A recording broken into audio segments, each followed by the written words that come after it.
Brothers, good morning brothers. ఇప్పుడు చెప్పబోయేటువంటి ఈ విషయాన్ని ప్రతి ఒక్కరూ పూర్తిగా అయిపోయేదాకా వినండి.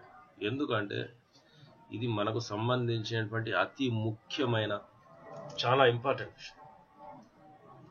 ఈ ప్రజాధనము ఎంత దుర్వినియోగం అవుతుందో దానికి ఒక్క చిన్న ఎగ్జాంపుల్ మాత్రమే.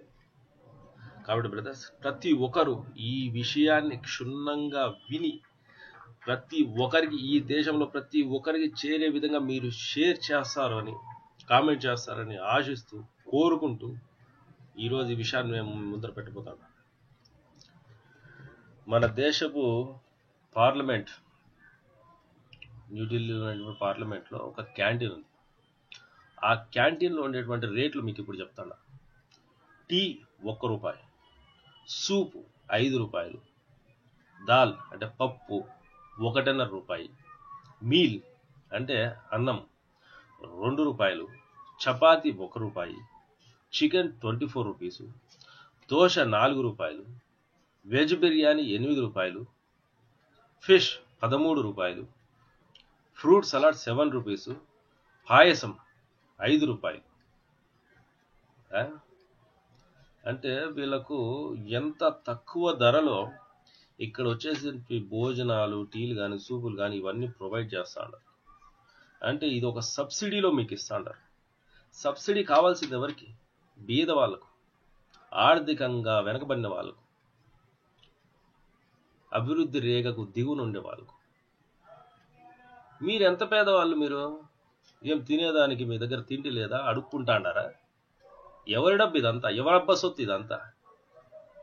గౌరవనీయులైనటువంటి నరేంద్ర మోడీ గారు, భారతదేశ ప్రధానులు, మీరు ప్రజలకు ఏమో చేస్తానని చెప్పేసి ప్రజలందరూ నమ్మి మిమ్మల్ని పార్లమెంట్లో కూర్చొని పెట్టినారు.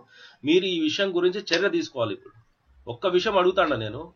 నిన్న వచ్చినటువంటి ఆ గ్యాస్ సబ్సిడీ గురించి న్యూస్ వచ్చింది చూసినారు ప్రజల్లో. అర్హులైన వాళ్ళందరూ, మీరు డబ్బు ఉండి మార్కెట్లో కొనగలిగేటువంటి స్థితి ఉండి వచ్చేసి మీరు ఉన్నప్పుడు గ్యాస్ సబ్సిడీని వదులుకోండి అని మీరు చెప్తాండారు.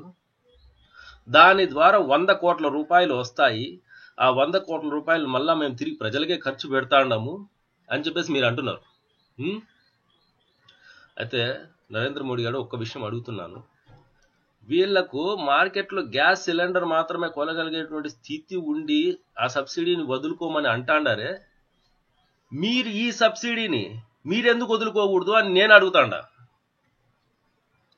1 రూపాయి టీ, ఒక బీదవాడు కూలి చేసుకొని కష్టపడి ఒక టీ తాగదామంటే వెళ్ళి 7 రూపాయలు, 5 రూపాయలు. వానికి కావాలి అక్కడ సబ్సిడీ, మీకు కాదు కావాల్సింది. ప్రజలను బాగుపరిచేదానికి నాయకులైనటువంటి మీకు కాదు సబ్సిడీ కావాల్సి వచ్చింది. సబ్సిడీ కావాల్సింది మాకు. ఒక్కొక్క ఎంపీకి జీతం ఎంత? 80,000 రూపాయలు, 45,000 రూపాయల అలౌన్సులు.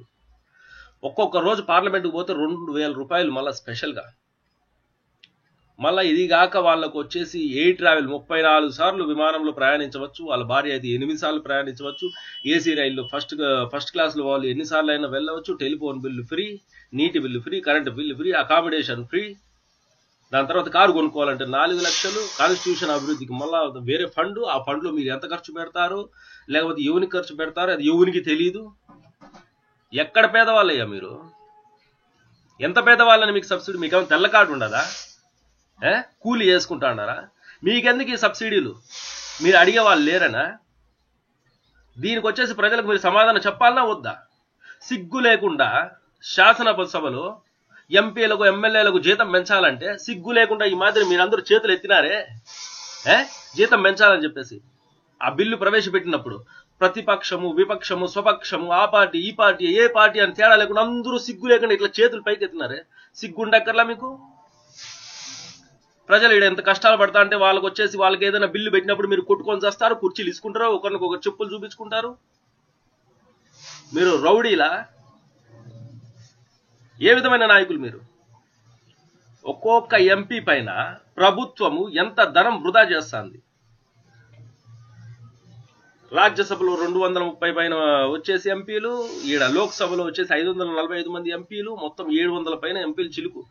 ఒక్కొక్కరి పైన ప్రభుత్వము దాదాపు 2 కోట్లు వాళ్ళ పర్సనల్ నిధులకు ఖర్చు పెడతా ఉంటే ఈ 214 దాదాపు 1500 కోట్లు, 1500 కోట్లు ఈ రోజు నిన్న మీరు ఆంధ్రప్రదేశ్ ఇచ్చినటువంటి రాజధాని నిర్మాణం కోసం ఎంగిల్ మెత్తులు ఇచ్చినారే 1500 కోట్లు, అది మీ సొంతానికే తగలబెట్టుకుంటాడారు. ఇది ఉద్రేకం, ఆవేశం నుంచి వచ్చిన మాటలు కాదు, ఇది ఆవేశంలో నుంచి పుట్టినటువంటి ఆలోచన నుంచి వచ్చినటువంటి మాటలు. దీని అంతటికి ప్రజల నుంచి సమాధానం చెప్పాల్సిందే మీరు. ప్రతి ఒక్కడు ఈ క్వశ్చన్స్ ప్రతి ఒక్కరి హృదయంలో ఉన్నాయి, ప్రతి ఒక్కరి మైండ్లో ఉన్నాయి. కాకపోతే వాళ్ళు అడగలేకపోతాను, నేను అడుగుతున్నాను. నాకు భయం లేదు. ఈ మీడియా వచ్చేసి నరేంద్ర మోడీ చూసినా కానీ, చంద్రబాబు నాయుడు చూసినా కానీ, జగన్ చూసినా కానీ, ఎవడు చూసినా మనకు భయం లేదు. ఎందుకంటే ఇది నిజం. This is open secret. అడిగేటోళ్ళు లేరు ఇక్కడ. దీని గురించి కేసు పెడితే మీరందరూ జైలు పోవాల్సి వస్తుంది. గ్యాస్ సబ్సిడీ గురించి గ్యాస్ సిలిండర్ పెడితే 40 లక్షలు ఇవ్వాలంట ఒక్కొక్కరికి. ఆ విషయం ఎందుకు దాచిపెట్టినారు మీరు కేంద్రం కాబట్టి? ఇదంతా ప్రజలకు మీరు చేస్తున్నటువంటి అన్యాయం కదా. మీకైతే పెన్షన్ ఉండాలి, కొత్తగా ఉద్యోగస్తులు వాళ్ళకి పెన్షన్ ఉండకూడదు. మీకెందుకు పెన్షను? ఎక్కడ బీది వాళ్ళు మీరు? ఎక్కడ అడుగుతుంటున్నారని మీరు?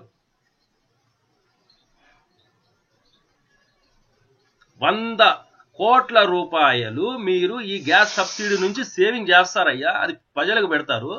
మీరు పెట్టేటువంటి 1500 కోట్లలో నుంచి మీ ఖర్చులు తగ్గించుకొని, మీ ప్రయాణాలు తగ్గించుకొని, మీ టెలిఫోన్ బిల్లులు తగ్గించుకొని, మీ పెట్రోల్ ఖర్చులు తగ్గించుకొని, మీ దుబారా ఖర్చులన్నీ తగ్గించుకొని, వాటిలోంచి సగం డబ్బును సేవ్ చేసి ప్రజలకు పెట్టినా అది 700 కోట్లు అవుతుంది. ప్రజల నుంచే వాళ్ళని పిండి వసూలు చేయాలని చూస్తుంటారే, మీరెందుకు ఖర్చులు తగ్గించుకోరు అని నేను అడుగుతున్నాను ఇక్కడ. బ్రదర్స్, మై డియర్ బ్రదర్స్, ఒక్కసారి బాగా ఆలోచించండి. మనం ప్రశ్నించనంత వరకు, మనం పరిష్కరించుకోనంత వరకు వీళ్ళ ఆటలు ఇదే విధంగా కొనసాగుతుంటాయి. వీళ్ళ ఆటలు ఈ విధంగా కొనసాగడానికి వీలు లేదు. కాబట్టి ఒక సరికొత్త రాజకీయానికి మనం శ్రీకారం చుడదాం. అదే youth party of India. Just come and join us. ఇట్లాంటి ఎన్నో ఇష్యూలు ఉన్నాయి. Tomorrow I will discuss about the state Andhra Pradesh issue. Be ready, brothers. Jai Hind.